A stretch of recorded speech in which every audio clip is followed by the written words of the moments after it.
सुप्रभात बच्चों, आप सब कैसे हैं? मैं आशा करती हूँ कि आप सब अपने घर पर सुरक्षित होंगे। तो चलिए आज हम हिंदी कक्षा में व्याकरण भाग अलंकार समझेंगे। तो बच्चों, सबसे पहले हम अलंकार की परिभाषा समझेंगे। जो अलंकार होते हैं वो दो शब्दों से बने होते हैं, अलम और कार। अलम का अर्थ जो है वो है भूषण। जिस प्रकार स्त्रियां अपने आप को सजाने के लिए गहने पहनती हैं, उसी प्रकार कविता में भी कविता को सजाने के लिए, संवारने के लिए, उसके श्रृंगार के लिए जिन शब्दों का प्रयोग होता है उसे हम अलंकार कहते हैं। काव्य की शोभा बढ़ाने वाले तत्व अलंकार कहलाते हैं। अलंकार के दो भेद होते हैं, शब्द अलंकार और अर्थ अलंकार। शब्द अलंकार वह होते हैं जहाँ किसी कथन में विशिष्ट शब्द प्रयोग के कारण चमत्कार या उसका सौंदर्य आ जाता है, वहाँ शब्द अलंकार होते हैं। अर्थात जहाँ शब्दों में चमत्कार हो वहाँ शब्द अलंकार होते हैं। अब देखिए, शब्द अलंकार में जो हमने अलंकार करने हैं वो है, हम करेंगे अनुप्रास और यमक। सबसे पहले हम करेंगे अनुप्रास अलंकार क्या होता है, ये हम समझेंगे। अब देखिए बेटा, अनुप्रास अलंकार, जहाँ वर्णों की आवृत्ति से चमत्कार हो वहाँ अनुप्रास अलंकार होता है। आवृत्ति का अर्थ है बार बार आना। वर्ण क्या होते हैं, जैसे ये देखिए, सुरभित सुंदर सुखद सुमन तुझ पर खिलते हैं। वर्ण है, वर्ण क्या होते हैं, ये जैसे स है, र है, भ है। तो अनुप्रास अलंकार वह होते हैं जहाँ एक ही वर्ण बार बार उसकी आवृत्ति हो, या मतलब वो बार बार आए। जैसे सुरभित में स, सुंदर में स, सुखद में स, सुमन में स। यहाँ स वर्ण की आवृत्ति, मतलब ये स जो है बार बार आया है।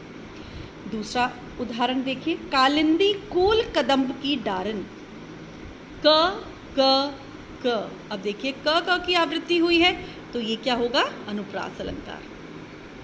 अब देखिए अगला उदाहरण, तरनी तनुजा तट तमाल तरुवर बहु छाए। अब यहाँ देखिए त वर्ण की आवृत्ति बार बार हुई है।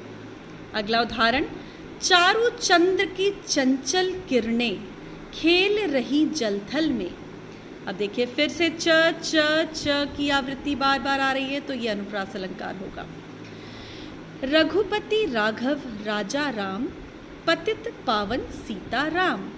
अब देखिए इसमें र की आवृत्ति आ रही है और दूसरी पंक्ति में प और प की, तो ये भी क्या होगा, अनुप्रास अलंकार होगा। अब हमारा दूसरा अलंकार है यमक। जब एक ही शब्द दो या दो से अधिक बार आए और उसका अर्थ हर बार भिन्न हो, अर्थात अलग हो, वहाँ पर यमक अलंकार होता है। जैसे ये देखिए, यहाँ पर काली घटा का घमंड घटा। अब देखिए दो शब्द हैं। अब आप कहोगे कि भाई ये तो घटा यहाँ पे भी आ रहा है और घटा यहाँ पे भी आ रहा है, तो ये यमक अलंकार कैसे हुआ कि एक ही शब्द है, दो जगह पर अलग अलग आया है, लेकिन दोनों ही बार उनके अर्थ अलग अलग होंगे। जैसे यहाँ क्या है, काली घटा, घटाएं, बादल की घटाएं जो हम कहते हैं, और यहाँ घटा क्या है, घटना। कर का मन का डारी दे, मन का फेर।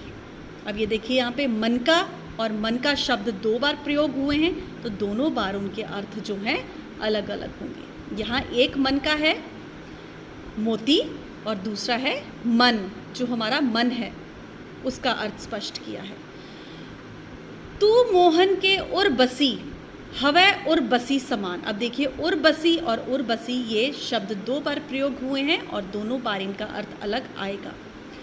कनक कनकते 100 गुनी मादकता अधिकाय। अब देखिए फिर से कनक शब्द जो हैं उनका प्रयोग हुआ है, लेकिन एक कनक इसमें सोना है और दूसरा धतूरा, नशीला पदार्थ जिसे हम कहते हैं। अब देखिए हमारा अगला जो भेद है अलंकार का, वो है उपमा। जहाँ एक वस्तु या प्राणी की तुलना दूसरी वस्तु या प्राणी से की जाती है। जब हम इंग्लिश में कहते हैं ना कंपेयर करना, किसी के साथ कंपैरिजन करनी। अब आपको कुछ चीज़ों का ख़ास ध्यान रखना है। जब भी हम उपमा अलंकार करते हैं तो पंक्तियों में सा, से, सी, सम, सरिस ये शब्द आपने याद कर लेने हैं और अपने ध्यान में रखने हैं कि जब भी उपमा किसी के साथ की जाएगी तो इन शब्दों का प्रयोग उस शब्द के साथ होगा कि उसके समान। उपमा का अर्थ क्या होगा इसमें? के समान। सा मतलब के समान, से के समान। अब इसका उदाहरण देखेंगे तो आपको बिल्कुल स्पष्ट हो जाएगा। देखिए जैसे पहला, हाय फूल सी कोमल बच्ची हुई राख की ढेरी। अब देखो फूल के साथ आ गया सी, तो फूल जैसी, के समान। पीपर पात सरिस मंडोला। अब देखिए सरिस शब्द आ गया, के समान, पत्ते के समान। मुख बाल रवि सम, लाल होकर ज्वाल सा बोधित हुआ। अब देखिए सम भी आ गया यहाँ पर और सा का प्रयोग भी यहाँ पर दोनों तरफ हो गया। कोटि कुलिस सम वचन तुम्हारा, व्यर्थ धरहु धन बान कुठारा। अब देखिए इसमें सम का प्रयोग है। ये बहुत ही आसान है, आपको अच्छी तरह से ये स्पष्ट हो जाएगा और समझ भी आ जाएगा। आपको पहचानने में बिल्कुल भी कोई मुश्किल नहीं आएगी। तो आगे चलें। हमारा अगला अलंकार है अतिशयोक्ति। जब किसी वस्तु या पदार्थ या कथन का वर्णन लोक सीमा से बढ़ा चढ़ाकर किया जाए। इसमें वो कहना चाहता है कि जब भी हम किसी वस्तु का वर्णन बहुत बढ़ा चढ़ाकर करते हैं जो संभव नहीं होता, जो हमें ऐसे लगता है अरे ये तो ऐसे ही गप्पे मार रहा है, कहते हैं ना कि ये तो पॉसिबल ही नहीं हो सकता, ये तो संभव ही नहीं है, तो उसे कहते हैं अतिशयोक्ति अलंकार। अब देखिए जैसे, आगे नदियाँ पड़ी अपार, घोड़ा कैसे उतरे पार, राणा ने सोचा इस पार, तब तक चेतक था उस पार। अब देखिए जो घोड़ा है इसमें नदिया के इस पार खड़ा है, लेकिन अभी जो राणा प्रताप सिंह हैं वो क्या है, अभी सोच ही रहे थे कि हम कैसे नदिया को पार करेंगे, लेकिन उनके सोचते सोचते जो उनका घोड़ा चेतक था वो उस पार पहुंच भी गया। ये थोड़ा सोचने में बड़ा अजीब सा लगता है ना कि अरे अभी तो हम सोच में कैसे पहुंच गया वहाँ पे। ठीक है, अगला उदाहरण करते।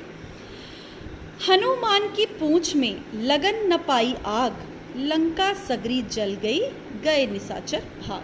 कहते हैं कि हनुमान की पूंछ में अभी आग लगी भी नहीं थी कि सारी लंका जल गई और सारे राक्षस भाग गए।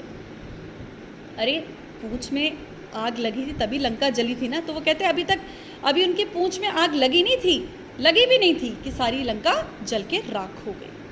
अगला, मैं रोया परदेस में, भीगा माँ का प्यार, दुख में दुख से बात की, बिन चिट्ठी बिन तार। अब देखिए ये सिर्फ उसकी एक सोच है कि बेटा प्रदेश में बैठा है और भीगा माँ का प्यार, कि माँ का जो प्यार था वो भीग गया। दुख ने दुख से बात की, बेटे के दुख ने अपनी माँ से, उसकी माँ के दुख से बात कर ली, बिना चिट्ठी और बिना तार के उन दोनों ने एक दूसरे से बात कर ली। ये क्या है, बहुत बढ़ा चढ़ा के इस बात को वर्णित किया गया है।